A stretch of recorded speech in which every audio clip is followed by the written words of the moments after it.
Hi, everybody. Hey, I wanted to thank you for coming, especially those of you that maybe this is not a normal thing that you would do.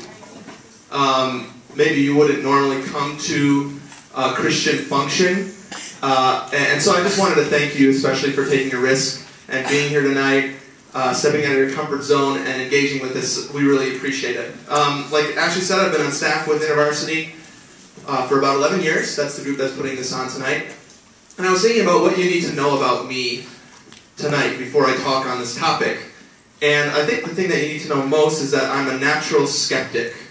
And I don't know if there's anybody like that in this room, but you just love to doubt things, and you love to question things. And I remember this journey of skepticism started for me when I was in high school, actually, and I was sitting at home one night, and this special came on Fox. I don't know why I remember it was on Fox, but I just do. And it was about how we didn't land on the moon. So it must have been a show in some sort of like conspiracy theory series. And so it was all about how we've all been lied to and we never landed on the moon. And I don't know if you've ever seen one of these specials, but it was like really grainy film that you could tell wasn't grainy, but they made it that way to look scary. You know what I mean? And then there was this narrator with a really deep, scary voice, and he would say things like, and only 30 men knew the secret, and 10 of them are dead. Like that. So really scary, even though he wasn't saying anything scary at all. And then there was like really creepy music. So I was into this. I was like, yeah, I have been lied to my whole life. And I remember one of their main points was, just think about it, the moon is really far away. I was sitting there and I was like, yeah! I've never thought of that before. It is so far away.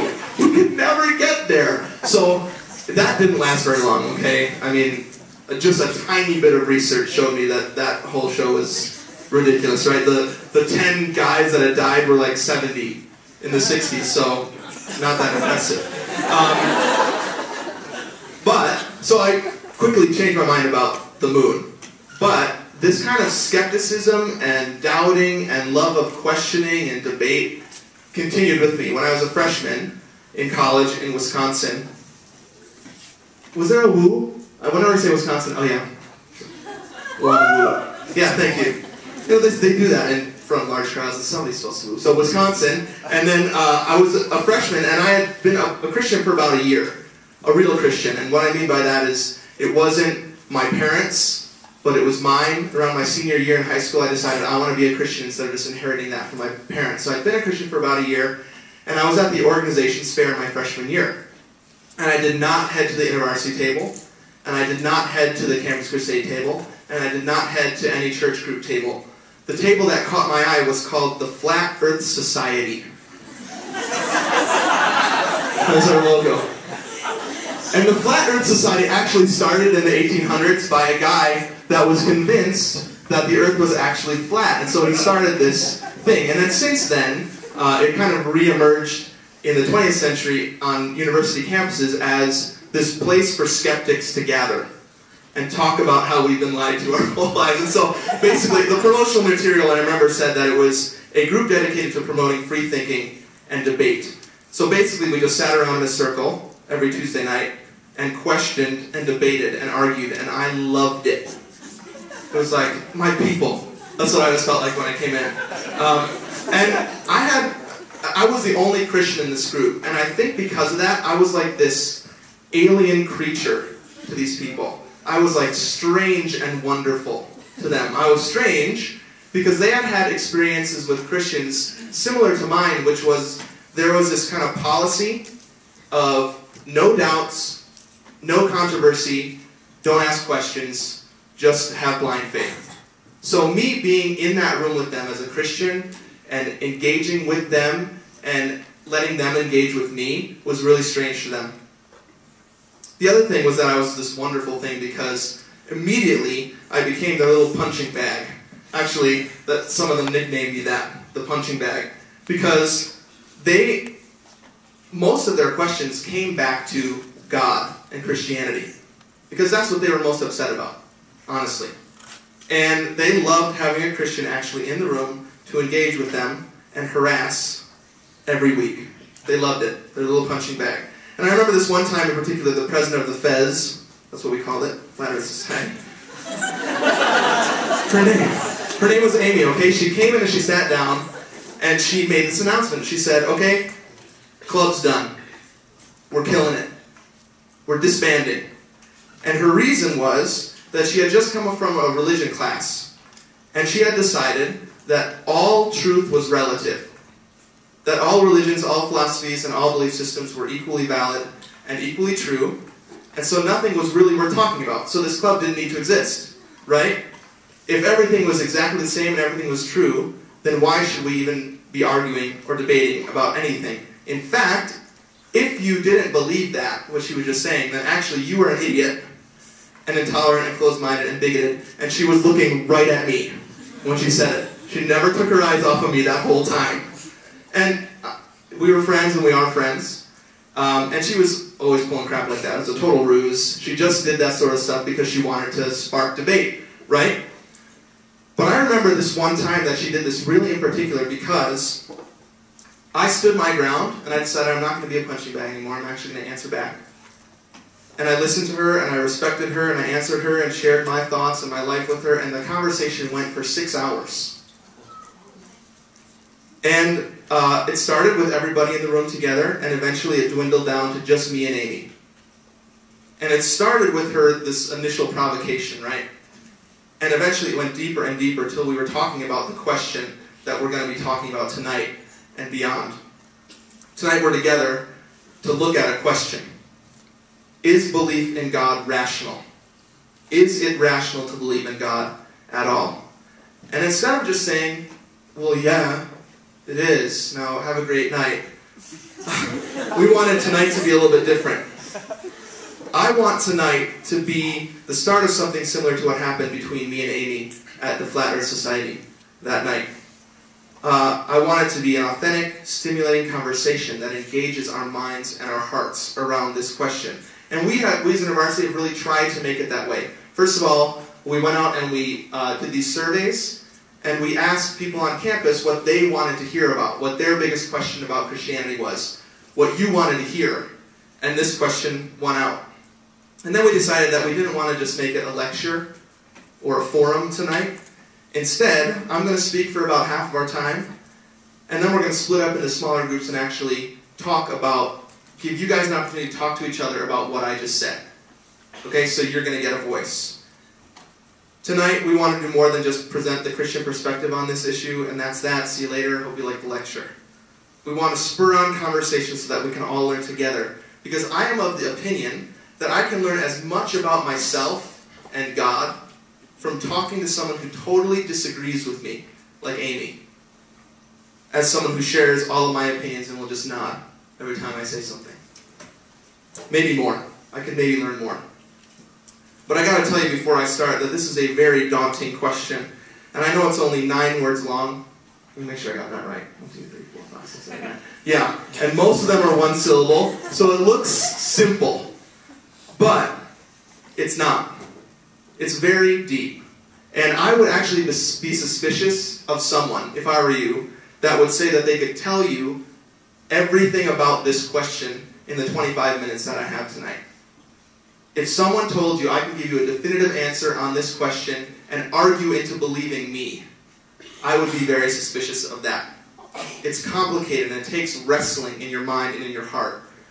What I want to present to you tonight is this, that yes, it's rational to believe that God exists.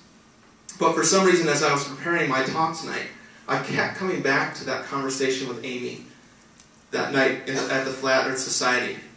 All-night conversation. Before we could even get to God, I had to take Amy's initial idea, her initial statement, seriously and address that first. Basically, what her question came down to was the first 5 words of this question. Is it rational to believe? Period. Question mark. You know what I mean? Like the end of it, right? Is it rational to believe? So I want to start there tonight. Is it rational to believe? Well, there's the question marks right on there. I'm a PowerPoint expert. Okay. even though Amy was snarky about it, right? She came in and she was kind of trying to provoke us. She really wanted to know, is it rational to believe in one thing over another thing? Because, like I said, she'd just come from this class, right? This religious class. And 6 different religions, plus atheism, had been presented to her that day with exactly the same amount of validity. And the professor's conclusion was that you could just pick and choose, right? And it didn't really matter since they were all the same, and if you believed one of them hard enough, then that was true for you. And Amy was adopting that belief, and it's an extremely popular belief system that's just kind of developed in the past 40 or 50 years, and it's most commonly known as relativism. And it states actually that all truths are equally true. Every truth is equally valid. And it also suggests, and has come to suggest, that if you don't believe that, then you are what Amy was calling me that night. You're a bigot, you're intolerant, you're closed-minded. So, that night I told Amy what I thought. I stood up for myself a little bit. And I told her that I thought it was completely rational to believe in one thing over another. In fact, I told her, and I'm going to tell you tonight, that I think usually the most important things have only one answer. There's only one truth. And all other things can't stand up to it. And Amy fired back, right? She's all, well, of course you believe that. You're a Christian. Okay? Which was always Amy's trump card. All right? She would always play that Christian card on me. You grew up in the church, she would say. So had she. But she never mentioned that. You have never examined anything else, which was wrong, but she never bothered to ask me. You're a Christian, and so of course you would believe what you just told me. And I told her, no, actually, I don't believe this, that it's valid to believe one thing only, because I'm a Christian. I believe it because I'm a logician, and I was like really proud of myself because it rhymed, you know. Like, surprised myself. If you want to really argue well, you rhyme your arguments. Just kidding. That's really dumb. Do not do that. It just happened to rhyme. My first semester in college, I was not only in the Flat Earth Society, but I was also in this logic class, and I took it because it required, or it met the requirement of math and philosophy at the same time. You know those classes that you, 2 birds, right? And it was like, logic, okay, I don't care what it is, as long as I can fulfill requirements. So, I took this logic class, and we learned all these equations, and it was like one of these classes that made your head hurt, but I really liked the first week of the class because everything was nice and simple. And so the first equations that we learned were these, and I'm going to show you these. The first one was called the law of identity, and it states that A equals A. I told you we started slow, okay? Can we all agree on this? If A is, and it stated, if A is mutually exclusive, if A is actually something, then it equals itself. Law of identity. Okay? The second one was called the law of non-contradiction. This was Descartes' favorite one. Like if he was here, he would teach this one first. And it stated that A does not equal B if A and B are both mutually exclusive. Now, mathematically that made a lot of sense to me. 1 equals 1, right? And 1 does not equal 2. We can all agree. But because that it also fulfilled this philosophy requirement, my logic teacher would always like go into how it also related to belief systems and philosophies. And so if you say one thing and it contradicts another thing, they both cannot be equally true. So, an example. Kamisha, right? Is that your name? Kamisha makes a statement, and she says, Stephen, that's me, is inside the room. Patrick makes a statement and says, Stephen is outside the room. Okay?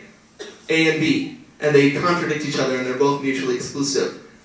It is not bigoted or irrational for me to say, wait, which one said what? Kamisha, you said I'm in the room? That Kamisha is right, and Patrick is wrong. Right? That's a logic thing. Let me give you a deeper example, and this is the one that I gave to Amy that night. Atheism says that there's no God. Theism, Christianity included, says that there is a God, and it is impossible for those both to be true at the same time.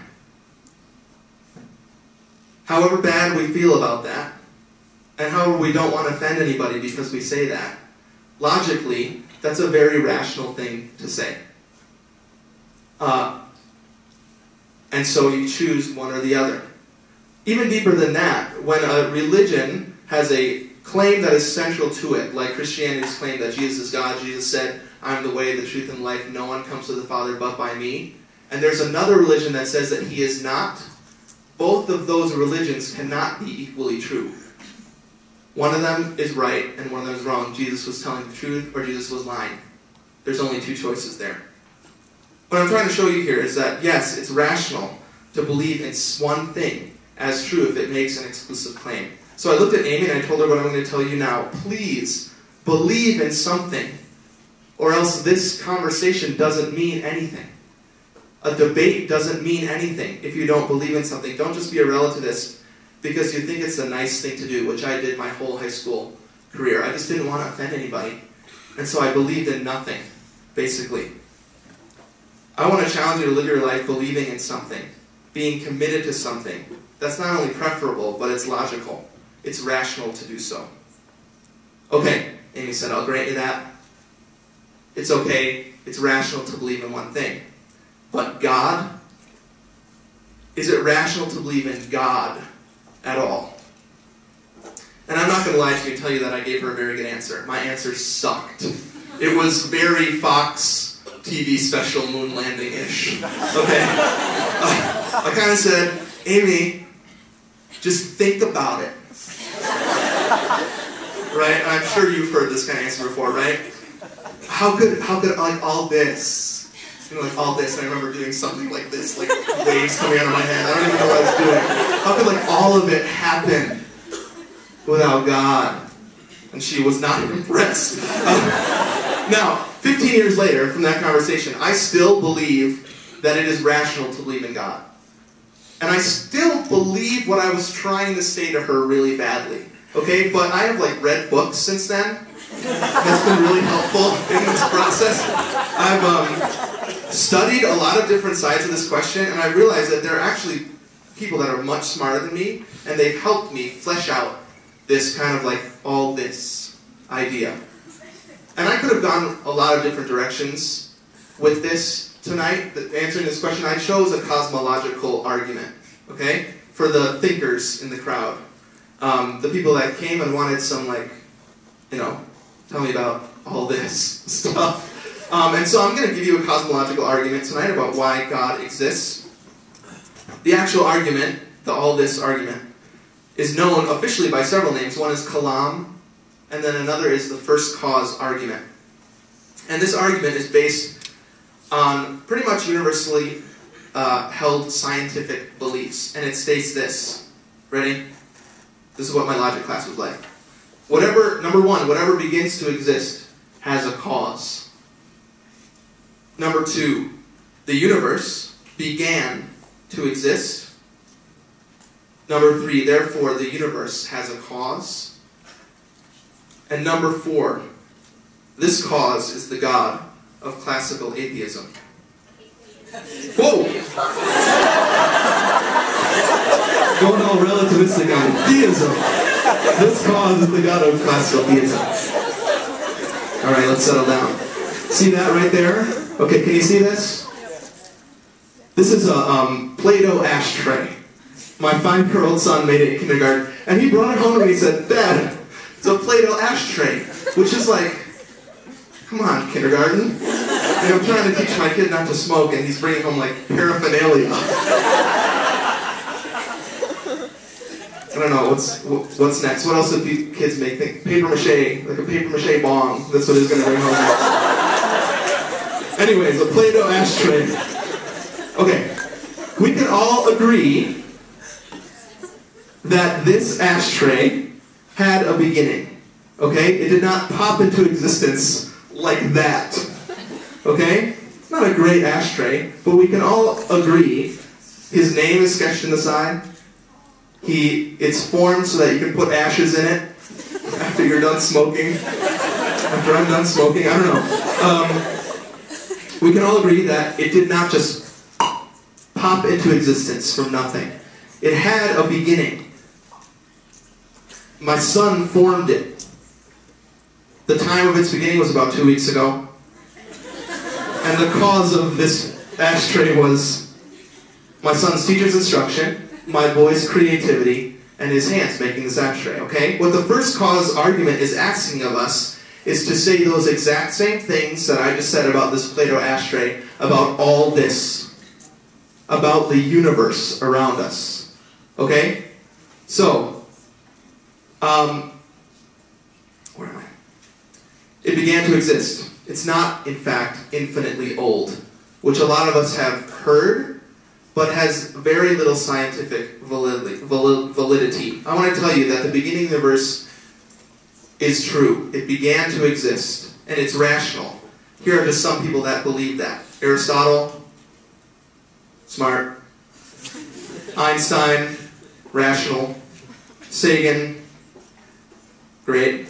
Basically, anybody who believes in the Big Bang, who believes that the universe began, believes this. And most also agree that something must have caused this to happen, because we have absolutely no evidence to the contrary. No scientific evidence or proof that matter or light or energy or time is able to be created out of nothing or from nothing. This is another one of Descartes' favorites, by the way. So the logical, rational conclusion is that something created this universe. It began, it had a cause. What kind of something? We're led to believe that this something is conscious, because it started at a certain time and not at any other different times. My son chose to make this Play-Doh at the time that he did. And we're led to believe that the universe is similar. Because it didn't start at any other time than when it did, something decided to do that. We're also led to believe that this something is eternal, or even atemporal, outside of time itself. In order to create time, it has to be greater than or outside of time itself, just as my son is greater than and outside this Play-Doh ashtray. And a force great enough to create all the matter and energy in the universe leads us to believe that something is omnipotent or close to it, extremely, extremely powerful. He didn't create this. He created all this. And so we have to believe that this something is extremely powerful.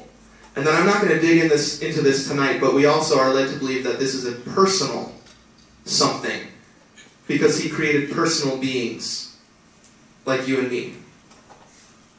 This is the God of classical theism. Now, that's a very, very brief explanation of an extremely complicated idea. But you have to give me that it's a little bit better than just think about it, Amy, right? I am actually asking you to just think about it. But I'm also asking you to understand that this is a rational choice and a rational decision to make, that you would believe in a God. Can all of this be argued with? It can. And it is. If you go on YouTube and you look up a talk just like I'm giving tonight, immediately, seconds after it's posted, there's an argument against it. And then there's an argument against that, and an argument against that. And there's like a billion of these YouTube videos, and they all have the same arguments. And everybody's a jerk. I don't know if you've ever noticed that about YouTube comments, but no nice people ever comment. They're so mean to each other. So yeah, it can be argued with, but what I want you to know, that belief in God is not automatically irrational because somebody in an argument told you so, or somebody online argued with you. Belief in God is a really rational option. It's well thought out. It's highly intelligent. Believing that there's a creator God is something that's been around for a long time. And philosophers and astronomers and historians and cosmologists. Is that the right word? Cosmologists? Yep. Why am I thinking of like the people that do your hair? Cosmetologists. No, cosmologists all over the world, probably some cosmetologists too, believe rationally that God exists. And that has only been solidified as we learn more and more about the nature of the universe and how it came to be. You do not have to feel stupid if you believe in God. It is a rational choice. And I wish I'd been able to say those things to Amy that night, but I'm going to send her a copy of this video and see what she thinks. Better than all this. So we talked, Amy and I. And like I said, other people got tired and they left, but we kept talking and we kept listening to each other and discussing it. And pretty soon I realized something. And this is what I want to end with before I let you go to your discussion groups and talk about what you think. When Amy was asking this question, is believing in God rational, it wasn't about her mind. I realized about midnight that her question was much more about her heart. She felt extremely empty inside. And she felt hurt mostly by her upbringing in the Christian church. And she was asking me what life was for anyway. She wasn't asking me to argue her into believing in God. She wanted to know why I found so much satisfaction in Christianity. She did not get it. And she wanted to know whether or not it was logical, whether or not it was rational to follow Jesus. And no amount of argument or logical proof or endless debate on the internet can satisfy those kinds of questions. So after all this logic and scientific proof and historical evidence and intertextual and extratextual and intratextual verification of the biblical record, which we did all that night, I found myself just talking to Amy about Jesus, about the guy that I followed.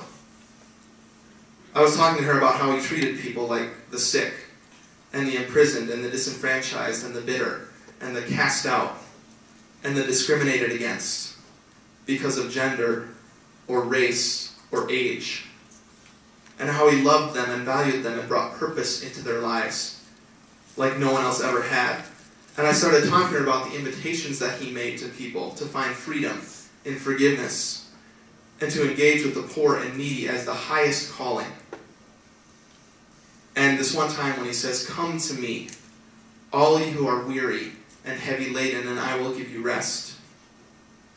And I started talking to her about the things that he did, calling out religious hypocrites almost every time he opened his mouth, because they were abusing people in the name of the religion that he was a part of, and healing people miraculously wherever he went, inside and out, and following through with everything that he said down to the last minute of his life, where he forgave the people that were killing him as they were killing him.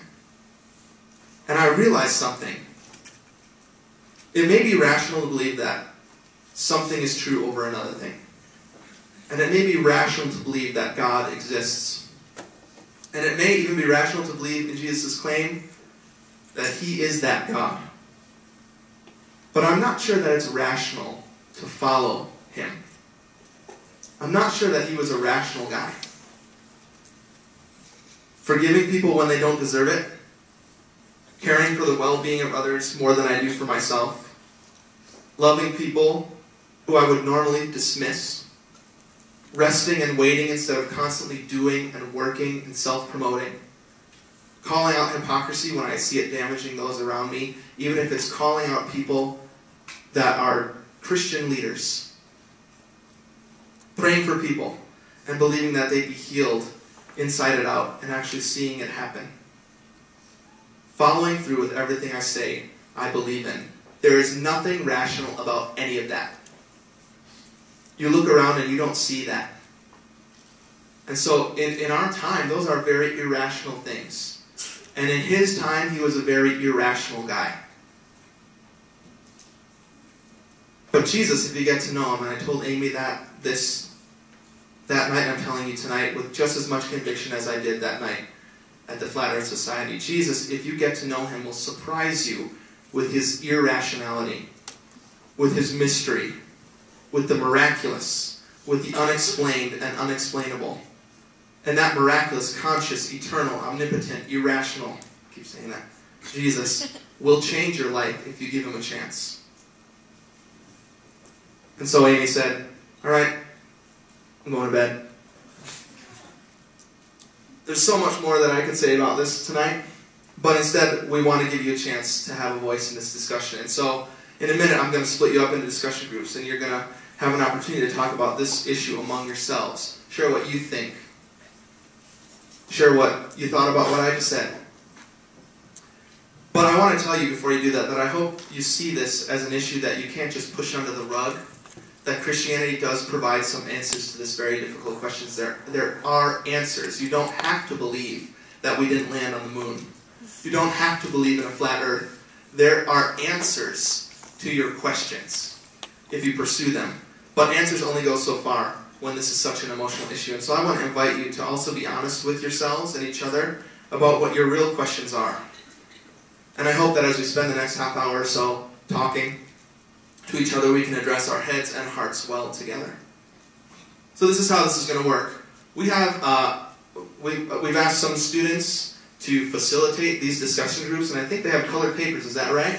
So if you could hold those up, colored paper. Yeah, there we go. Nice.